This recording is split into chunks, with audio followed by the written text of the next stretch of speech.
மீனாட்சி சுந்தரம் புத்தம் புதிய நெடுந்தொடர் நமது கலைஞர் தொலைக்காட்சியில் காண தவறாதீர்கள்.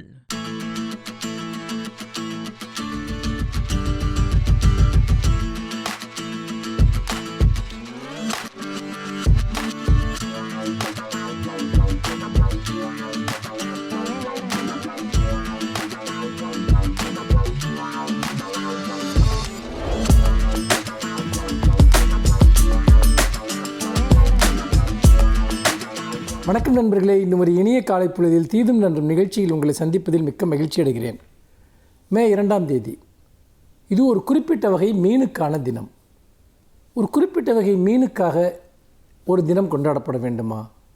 ஆம், அதுதான் இன்றைக்கு வேர்ல்டு டுனா ஃபிஷ் டே.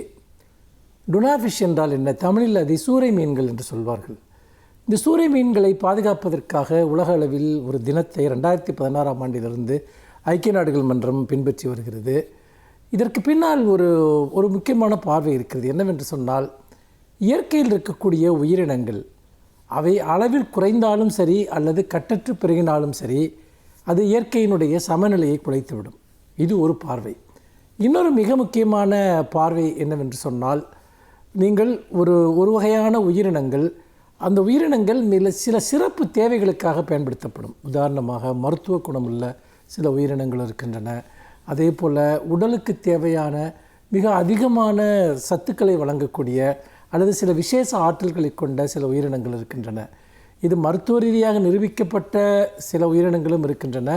சில மூடநம்பிக்கைகள் காரணமாகவும் சில உயிரினங்கள் அப்படி கருதப்பட்டு அவை பெருமளவு கொல்லப்படுகிற ஒரு நிலையையும் நாம் பார்க்கிறோம். இந்த இடத்தில் தான் இந்த டுனா ஃபிஷ் என்று சொல்லக்கூடிய இந்த சூறை மீன்கள், இந்த சூறை மீன்களை பற்றி பேசுகிற போது, அதாவது நம்முடைய இதயத்திற்கு அல்லது இதய நோய்களுக்கு ஒரு மிகப்பெரிய மருந்தாக பயன்படக்கூடிய ஒமேகா 3 என்று சொல்லக்கூடிய மருத்துவ குணமுள்ள ஒரு மீனாக இந்த சூறை மீன்கள் இருக்கின்றன. இதிலிருந்து பலவிதமான ஒரு பொருள்கள் தயாரிக்கப்படுகின்றன. அதை குழம்பிற்கோ அல்லது வேறு பொரியல் போன்றவற்றுக்கோ பயன்படுத்துகிறார்கள். பல்வேறு விதமான வடிவங்களில் இந்த டுனா மீன்கள் பயன்படுத்தப்படுகின்றன. இந்த சூறை மீன்களை இன்றைக்கு பெருமளவிற்கு மீன் பிடிக்கக்கூடிய நிலையில் இருக்கிறது. அதாவது இந்த மீனினுடைய மருத்துவ குணம் காரணமாக இது பெரிய அளவிற்கு பிடிக்கப்பட்டு சந்தைகளில் விற்கப்படுகிற போது இந்த இனம் என்பது வேகமாக அருகி வருகிறது என்று சொல்கிறார்கள். சில குறிப்பிட்ட வகை சூறை மீன்கள் அவை முற்றிலுமாக அழிந்தே போய்விட்டன என்ற ஒரு கவலையும் ஏற்பட்டிருக்கிறது. அந்த நிலையில்தான் இந்த சூறை மீன்களை பாதுகாப்பது தொடர்பான இந்த இயக்கம் எழுந்திருக்கிறது. அதாவது மீன் பிடிக்கிற போது நீங்கள் ஒரு குறிப்பிட்ட ஒரு அளவிற்கு மேல் அதை பிடிக்கக்கூடாது. அதே போல் நீங்கள் மற்ற மீன்களை பிடிக்கிற போது சேர்ந்தும் சூறை மீன்கள் பிடிபடுகின்றன. இதன் காரணமாக அவற்றினுடைய எண்ணிக்கை மிக வேகமாக குறைந்து அதனுடைய இனப்பெருக்க அளவும் குறைந்து விடுகிறது. இதனால் இந்த சூறை மீன்களுடைய பயன்பாடு பற்றி ஒரு மிகப்பெரிய விழிப்புணர்வை ஏற்படுத்துவதற்காகவும் அதை கட்டுப்பாடு இல்லாமல் அதை நீங்கள் மீன் பிடிப்பதற்கு தடை விதிக்கவும், ஒரு சுற்றுச்சூழலை பாதுகாக்கக்கூடிய வகையில் உள்ள மீன்பிடி இயந்திரங்களை பயன்படுத்தவும் விழிப்புணர்ச்சியை ஏற்படுத்துவதுதான் இந்த தினத்தினுடைய நோக்கம் என்பதை நாம் மறந்துவிடக்கூடாது. நண்பர்களே, இதில் நாம் பார்க்க வேண்டிய மிக முக்கியமான விஷயம் என்னவென்று சொன்னால், மனிதர்களுடைய பேராசை மற்றும் தப்பெண்ணங்களின் காரணமாக இப்படி உலகில் பல உயிரினங்கள் அழிந்திருக்கின்றன. மாறாக அந்த உயிரினங்கள் வாழ்ந்தால்தான் நாம் வாழ முடியும் என்ற எண்ணம் நமக்கு இருக்க வேண்டும். மாறாக ஒரு குறிப்பிட்ட ஒரு உயிரினத்திற்கு அதுக்கு ஒரு சிறப்பு தேவை இருக்கிறது என்பதற்காக அதை வகை இல்லாமல் பயன்படுத்தினால், சந்தைப்படுத்தினால், அவற்றை அழித்தொழித்தால் வெகு விரைவில் அவை இந்த பூமியை விட்டே மறைந்து போய்விடும். அப்படி மறைந்து போன உயிரினங்களின் பட்டியல் மிக மிக மிக பெரியது. அதனால்தான் ஒரு சிறப்பு தேவையாக கருதி இன்றைக்கு இந்த உலக சூறை மீன்கள் தினம், இந்த டுனா ஃபிஷ் டே என்பது கொண்டாடப்படுகிறது. இந்த தினத்தில் நாம் இந்த மீனை பற்றிய விழிப்புணர்ச்சியை பரப்பக்கூடிய செய்திகளை பகிர்ந்து கொள்வோம். மீண்டும் இன்னும் ஒரு புதிய சிந்தனையோடு உங்களை சந்திக்கிறேன். நன்றி, வணக்கம்.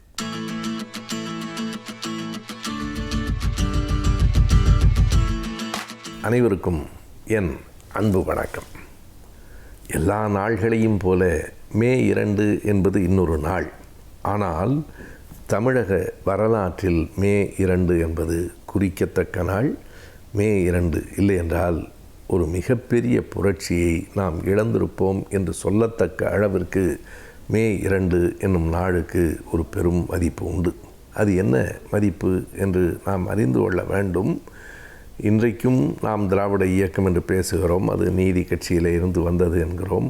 பிறகு சுயமரியாதை இயக்கம், அதற்கு பிறகு திராவிடர் கழகம், பிறகு திராவிட முன்னேற்றக் கழகம் என்றெல்லாம் வரிசைப்படுத்துகிறோம். இதில் சுயமரியாதை இயக்கம் பிறந்த நாள் என்று இன்றைக்கு ஆய்வாளர்கள் குறிப்பிடுகிற நாள் மே 2. எதனால் அந்த நாளை குறிப்பிடுகிறார்கள்? சரியாக சொன்னால், சுயமரியாதை இயக்கம் மற்ற இயக்கங்கள், மற்ற கட்சிகளைப் போல இந்த ஆண்டு, இந்த மாதம், இந்த நாளில் தொடங்கப்பட்ட இயக்கம் என்று சொல்ல முடியாது.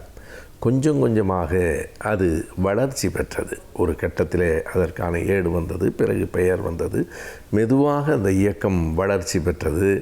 ஏறத்தாழ 4 ஆண்டுகளுக்கு பிறகு அதற்கான நிலையான ஒரு கோட்பாடு, பெயர் எல்லாமே வந்து சேர்ந்தன. இப்படி உலகத்தில் நீங்கள் வேறு இயக்கத்தை பார்க்க முடியாது. ஆகையினால் சுயமரியாதை இயக்கம் தொடங்கப்பட்ட நாள் எது என்று கேட்டால், வரலாற்று பேராசிரியர்களுக்கும் கூட ஒரு சிறு தடுமாற்றம் வரும். இந்த நாள்தான் என்று குறிப்பிட்டு சொல்ல முடியாது. இப்போது திராவிட இயக்க ஆய்வாளர் அண்ணன் திருநாவுக்கரசு அவர்கள் மே 2 தான் சுயமரியாதை இயக்கத்தின் தொடக்கம் என்று வைத்துக்கொள்ளலாம் என்கிறார். அப்படியானால் அந்த நாளுக்கு என்ன மதிப்பு? ஐயா பெரியார் அவர்கள்தான் அந்த இயக்கத்தை தொடங்கினார். பெரியார் காங்கிரஸ் கட்சியிலே இருந்தார். 1925 மே மாதமெல்லாம் அவர் காங்கிரஸ் கட்சியில் இருந்தார். நவம்பர் மாதம் நடைபெற்ற காஞ்சிபுரத்தில் நடைபெற்ற மாநாட்டிலே தான் அவர் காங்கிரஸை விட்டு வெளியில் வந்தார். ஆனால் காங்கிரஸை விட்டு வெளியில் வருவதற்கு முன்பே ஒரு 5-6 மாதங்களுக்கு முன்னால் மே மாதம் 2ஆம் தேதி அவர் ஒரு பத்திரிகையை தொடங்கினார். அந்த பத்திரிகையின் பெயர் குடி அரசு. எப்போது? 25 மே 2, சரியாக ஒரு நூற்றாண்டு நிறைவடைந்து விட்டது. அந்த குடியரசு தான் சுயமரியாதை இயக்கத்தின் தொடக்கம் என்று நாம் வைத்துக்கொள்ளலாம் என்று திருநாவுக்கரசு அவர்கள் சொல்லுவதை ஆய்வாளர்களும் ஏற்கிறார்கள். அவர் காங்கிரஸ் கட்சியிலே தான் இருந்தார். அவரும் தங்கப்பெருமாள் பிள்ளையுமாக சேர்ந்து குடியரசு என்று ஒரு ஏட்டை காங்கிரஸ் கட்சியில் இருக்கும்போதே தொடங்கினார்கள். அந்த குடியரசு ஏடு தொடங்கப்படுகிற போது ஒரு பெரிய பகுத்தறிவு சிந்தனையோடு அல்ல. அந்த ஏட்டினுடைய முகப்பில் மேலே ஒரு குறியீடு, லோகோ என்று சொல்லுகிறோமே, அது என்னவாக இருந்ததென்றால் ஒரு இந்து மக்களின் கோபுரம், கோயில், சிலுவை, பிறை 3ம் இருந்தது. எம்மதமும் சம்மதமே என்கிற நிலையிலே தான் அது தொடங்கப்பட்டது. பிற்காலத்தில் கொஞ்சம் கொஞ்சமாக பகுத்தறிவு சிந்தனைகள் வந்தன.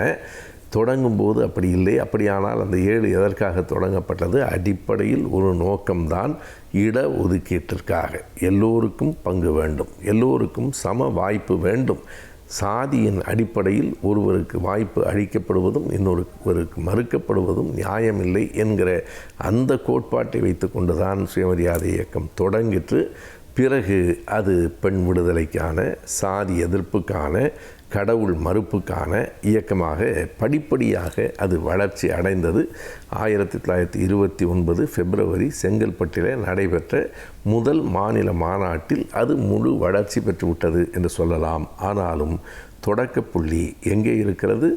1925 மே 2ஆம் நாள் அந்த குடி அரசு என்று, அதுவும் நான் வேண்டுமென்று தான் பிரித்து சொல்கிறேன். குடியரசு என்று ஒற்றை சொல்லாக இருக்காது, குடி அரசு என்றுதான் அந்த ஏடு கடைசி வரையில் பெயர் பெற்றிருந்தது. அந்த ஏடு தொடங்கப்பட்ட நாள், அதுவே சுயமரியாதை இயக்கத்தின் தொடக்க நாள். ஒரு நூற்றாண்டு நிறைவு பெறுகிறது.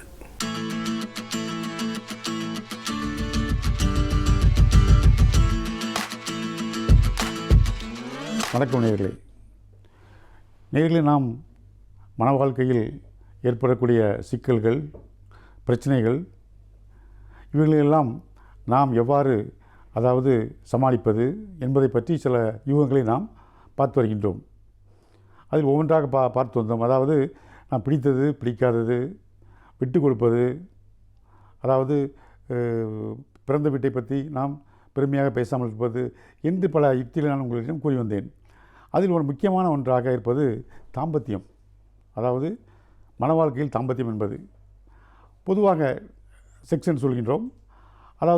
அதை பற்றிய பாலியல், இதை பற்றிய பிரச்சனைகள், அதை பற்றிய விவரங்களை எல்லாம் நாம் வெளிப்படையாக சொல்வதற்கு நாம் இன்றும் வெளிப்படையாக சொல்லக்கூடிய ஒரு நிலைமை இன்னும் வரவில்லை. அதுபோல் ஒரு சந்தர்ப்பம் தான் நிலவுகின்றது. பால்வெளிகளை பற்றி, பாலியல் பற்றி விரிவாக வெளிப்படையாக சொல்வதற்கு முடியாத ஒரு நிலையில் இருக்கின்றோம். அதாவது செக்ஸ்ன்னு சொல்கின்றோம். செக்ஸ் என்றால் என்ன என்று அதாவது கேட்டோம் என்றால், செக்ஸ் என்பது லத்தீன் லாங்குவேஜில் அந்த காலத்தில் அதாவது மருத்துவத்துறையில் கிரேக்கர்கள் லத்தீன் இவர்கள் தான் அவர்கள் கை ஓங்கியிருந்தது. அவர்களுடைய மொழிகள் தான் இன்றும் மருத்துவத்துறையில் நாம் பின்பற்றி வருகின்றோம். அதாவது அது லத்தீன் மொழியில் செக்ஸ் என்றால் என்ன என்றால் பிரி என்று அர்த்தம், டிவிஷன் 2 மேஜர் பிரிவுகள், பைஃபர்கேஷன் என்று அர்த்தம், 2 மேஜர் பிரிவுகள் என்று அர்த்தம். அதை செக்ஸஸ் என்று கூறினார்கள். அந்த செக்ஸ் என்பது என்னவென்றால், அதாவது அது வாழ்க்கையில் எவ்வாறு அது பயன்படுகிறது என்றால் வாழ்க்கைக்கு ஒரு முக்கியமான ஒன்றாக அமைகின்றது. அதாவது நம் வாழ்வை ஆரோக்கியமாக வாழ்வதற்கும் செக்ஸ் உதவுகின்றது. அது மட்டுமல்லாமல் நாம் நீண்ட ஆயுளுடன் வாழ்வதற்கும் அது உதவுகின்றது. வாழ்வு அர்த்தமுள்ளதாக மாறுவதற்கும் அது உதவுகின்றது. வாழ்க்கையில் அர்த்தம் வேண்டுமானவா, அர்த்தமுள்ள வாழ்க்கைக்கு அது உதவுகின்றது. ஆக ஒவ்வொரு கட்டத்திலும் அது செக்ஸ் என்பது நமக்கு அதாவது உதவுவதாக இருக்கின்றது. ஆரோக்கியமான வாழ்வு, அர்த்தமுள்ள வாழ்வு, நீண்ட ஆயுள் உள்ள வாழ்வு இன்று நமக்கு அது பெரும் பங்கினை நமக்கு பகிர்கின்றது. அதாவது விஞ்ஞான முறை எடுத்துக்கொண்டோம் என்றால் எப்படி என்றால், விஞ்ஞான முறையில் உடல் ரீதியாக எடுத்துக்கொண்டோம் என்றால், அதாவது இருதயத்திலிருந்து நேரடியாக பிளட் சப்ளை எங்கு செல்கின்றது, தாம்பத்தியம் நடக்கும் நேரத்தில் அதை சப்ளை ஆகின்றது. அதாவது இதயம் தன்னுடைய சப்ளை ஒவ்வொரு ஆர்கன்களுக்கும் லிவர் இருக்கின்றது, கிட்னி இருக்கின்றது, லங்ஸ் இருக்கின்றது, ஒவ்வொன்றுக்கும் அது பிரான்ச் மூலமாக மெயின் பிரான்ச் என்று சிறு பிரான்ச் என்று அப்படி தான் செல்கின்றது ஒவ்வொரு உறுப்புகள் வேலை செய்வதற்கும். ஆனால் இந்த தாம்பத்தியத்தில் இந்த செக்ஸ் இந்த செயல்படும் நேரத்தில் 5 புலன்களும் மனிதனுடைய 5 புலன்களும் ஒன்றாக இணைந்து செயல்படக்கூடிய நேரம் அது. அதாவது கோஆர்டினேஷன், கோஆபரேஷன் என்று ஒன்றுக்கொன்று கோஆர்டினேட் பண்ணி ஒத்துழைத்து மொத்தமாக ஒரே நேரத்தில் பணி செய்யக்கூடிய அந்த நேரம்தான், அதாவது செயல்படக்கூடிய நேரம்தான் நமக்கு தாம்பத்தியம். அந்த நேரத்தில் இருதயம் என்ன செய்கின்றது, நேரடியாக தன்னுடைய கண்ட்ரோல் எடுத்துக்கொண்டு நேரடியாக இரத்த சப்ளை அங்கே செலுத்துகின்றது. உடல் எந்த அளவுக்கு ஒத்துழைக்கின்றது பாருங்கள். அது மட்டும் இல்லாமல் அதை கண்ட்ரோல் பண்ணக்கூடிய, அதாவது தாம்பத்தியம் செக்ஷன் சொல்கின்றோமே, அதை கண்ட்ரோல் பண்ணக்கூடிய இடம் மூளையில் இருக்கின்றது. அதற்கு அருகில்தான் அறிவுத்திறன் உள்ள இடமும் இருக்கின்றது. இந்த 2 கண்ட்ரோல் ரூமும் மூளையில் அருகருகே இருக்கின்றது, அருகாமல் இருக்கின்றது, அடுத்தடுத்து இருக்கின்றது. ஆகவே அதாவது அறிவுத்திறன் அதிகமாக இருந்தாலும் அது ஸ்டிமுலேட் பண்ணுகின்றது, இது அதிகமாக இருந்தாலும் அதை ஸ்டிமுலேட் பண்ணுகின்றது. இவ்வாறாக அடுத்தடுத்து இருக்கின்றது. எவ்வளோ ஒற்றுமையாக இருக்கின்றது. அது மட்டுமல்லாமல் அதாவது நாம் பார்க்கின்றோம், அதாவது உடல் மட்டுமல்ல உள்ளம் கூட, அதாவது தாம்பத்தியம் என்பது தனி மனிதனுடைய வாழ்க்கை, தனி மனித சுதந்திரம் என்றால் கூட இருவரும் இணைந்தால்தான் நாம் அதை செயல்படுத்த முடியும். அதே நேரத்தில் அதாவது அது உடல் சம்பந்தமான ஒன்றுதான், உறவுதான். இருந்தாலும் மனம் அங்கே முக்கியத்துவம் பெறுகின்றது. மனமும் அதில் பங்கேற்கின்றது. எவ்வாறு என்றால் திருப்தி. நமக்கு திருப்தி என்பது எப்படி கிடைக்கின்றது? நாம் உடல் மூலமாகத்தான் அதில் நாம் தாம்பத்தியம் என்பது கிடைக்கின்றது அந்த செயலில். அதே நேரத்தில் நாம் அதாவது திருப்தி என்று ஒன்று உண்டு. திருப்தி அடைந்தால் தானே நமக்கு திருப்தி என்று ஒன்று வரும். அது முடிவு கொண்டு வருவதற்கு ஒரு திருப்தி தேவைப்படுகின்றது. அந்த திருப்தி எங்கிருந்து வருகிறது? மனத்திலிருந்து வருகிறது, மனம். ஆகவே அதாவது தாம்பத்தியத்தில் உடல் ரீதியாக இருந்தாலும் உள்ளமும் முக்கியமாக ஒரு பங்கை ஏற்றுக்கொள்கிறது. ஆகவே இது வாழ்க்கைக்கு முக்கியமான ஒன்று. இருந்தாலும் நாம் அதாவது செக்ஸ் என்ற வார்த்தைகளை சொல்வதற்கு நம்முடைய சமுதாயத்தில் சில ஸ்டிக்மாக்கள் இருக்கின்றது, அடைமொழிகள். அது மட்டுமல்லாமல் பட்ட பெயரெலாம் இருக்கின்றது. வெளிப்படையாக சொல்வதற்கே முடியாத ஒரு சந்தர்ப்பம் நிலவுகின்றது. அதனால்தான் இன்று அதாவது என்ன சொல்கின்றார்கள் என்றால், வாழ்வியல் மருத்துவம், வாழ்வியல் கல்வி என்று சொல்கின்றார்கள். அதாவது வாழ்வியல், அதை மருத்துவவியல் கல்வி அப்படி என்று சொல்கின்றார்கள். குடும்பவியல் கல்வி என்று கூறுகின்றார்கள். அதை நாம் அழகு தமிழில் சொல்ல வேண்டும் என்றால், நம்முடைய அழகு தமிழில் அர்த்தமுள்ளதாக சொல்ல வேண்டும் என்றால் அதுக்கு தாம்பத்தியம் என்று சொல்லலாம். தாம்பத்தியம் என்பது ஒரு புண்ணியமான வார்த்தை, ஒரு கண்ணியமான வார்த்தை. நாம் அதை பயன்படுத்திக் கொள்ளலாம். ஆகவே தாம்பத்தியம் மனிதனுடைய திருமணத்தில் தாம்பத்தியம் என்பது முக்கிய பங்கு வகிக்கின்றது. தாம்பத்தியம் இல்லாமல் திருமணம் இல்லை. தாம்பத்தியம் இல்லாத திருமணங்கள் அதாவது நிலைக்கலாம். ஆனால் திருமணம் இல்லாத தாம்பத்தியங்கள் நிலைத்ததாக சரித்திரமில்லை. ஆகவே தாம்பத்தியம் என்பது ஒரு முக்கியமான ஒன்றாக இருக்கின்றது. தாம்பத்தியம் அதுவாக நம்முடைய சமுதாயத்தில் எடுத்துக்கொள்ளும் என்றால், திருமணத்திற்கு அப்பாற்பட்ட தாம்பத்தியத்தை சமூகம் ஏற்றுக்கொள்வதில்லை. அது கண்டிக்கத்தக்கது, அது தண்டிக்கத்தக்கது. நம்ம சமுதாயத்தில் திருமணத்திற்கு அப்பாற்பட்ட தாம்பத்தியம் ஒரு பாலியல் உறவு என்பதை சமூகம் ஏற்றுக்கொள்ளுமா? ஆணாக இருந்தாலும் சரி, பெண்ணாக இருந்தாலும் சரி ஏற்றுக்கொள்ளாது. அதே நேரத்தில் திருமணத்தின் மூலமாக நாம் அடையும் தாம்பத்தியம் இருக்கின்றதே, அதற்கு நம்முடைய சமூகம் என்ன கூறுகின்றது? அதை ஒரு புண்ணியமாக நினைக்கின்றது, ஒரு கண்ணியமாக நினைக்கின்றது, ஒரு மரியாதையாக நினைக்கின்றது. நமக்கு ஒரு மரியாதையும் கிடைக்கின்றது அந்த தாம்பத்தியத்துக்கு. அதை சாந்தி என்று கூறுகின்றோம், மன அமைதி, சாந்தி முகூர்த்தம் என்று கூறுகின்றோம் அல்லவா? திருமணத்தின் மூலம் அதை அடையும் பொழுது அதனுடைய கண்ணியமும் அதனுடைய மதிப்பும் கூடுகின்றது.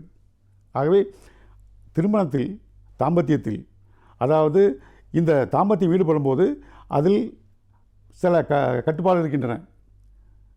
எழுதாத சட்டம், அது எழுதாத சில சட்டங்கள் இருக்கின்றன, சில கோட்பாடுகள், விதிமுறைகள், கட்டுப்பாடுகள் எல்லாம் இருக்கின்றன.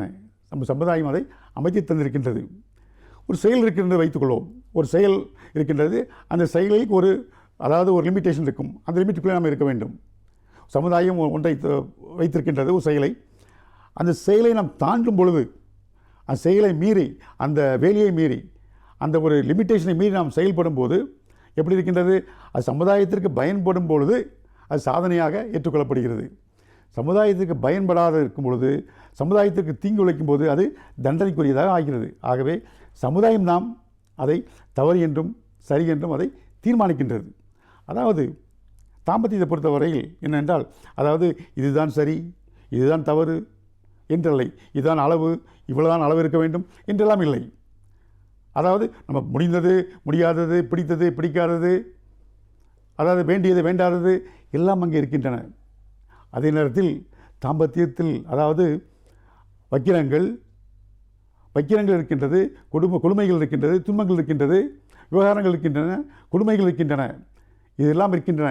இதையெல்லாம் கட்டுப்படுத்ததான் சமுதாயம் ஒரு சட்டங்களை, எழுதாத சட்டங்களை இயக்கி வைத்திருக்கின்றது, கட்டுப்பாடுகளை.